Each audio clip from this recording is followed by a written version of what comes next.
अष्टावक्र की जो कहानी मिलती है हमें महाभारत के 132वें 133वें अध्याय में मिलती है। छांदोग्य उपनिषद में भी इनका वर्णन मिलता है। एक ऐसे ऋषि थे आरुणि उद्दालक। वह तत्वमसी महावाक्य के प्रणेता ऋषि माने जाते हैं। इस वाक्य का अर्थ है वह तुम ही हो, तत्व त्वमसि। उन्होंने अपने पुत्र ऋषि श्वेतकेतु को ब्रह्म विद्या का विशेष ज्ञान दिया था। महर्षि उद्दालक एक दूसरे शिष्य थे। ऋषि उद्दालक ने ऋषि कौर को संपूर्ण वेद शास्त्रों का ज्ञान दे दिया था, बल्कि अपनी पुत्री सुजाता का भी विवाह उनसे कर दिया था। सुजाता जब गर्भवती हुई तो उनका गर्भस्थ शिशु अग्नि के समान तेजस्वी था, बुद्धिमान था।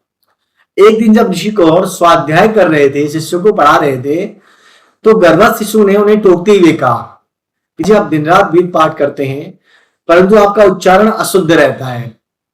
जब शिष्यों के बीच बैठे महर्षि कौर ने अपनी उलाहना सुनी, अपना उपहास सुना, तो क्रोधित होकर उन्होंने अपने शिशु को ही श्राप दे दिया। उन्हें कहा जब तेरा जन्म होगा तो 8 अंगों से विकृत होगा, यानी 8 अंगों से तो विकृत होगा। जब शिशु उत्पन्न हुए तो 8 अंगों से विकृत थे, इसलिए उनका नाम अष्टावक्र रखा गया।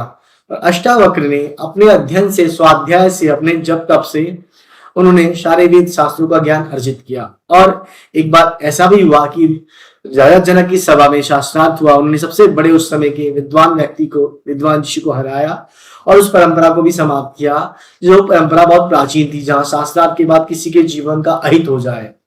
तो अष्टावक्र ने अपनी विद्वता से समाज के सामने अंगों से विकृत होने के बाद भी अध्ययन करके एक समाज में अपनी मान प्रतिष्ठा स्थापित की।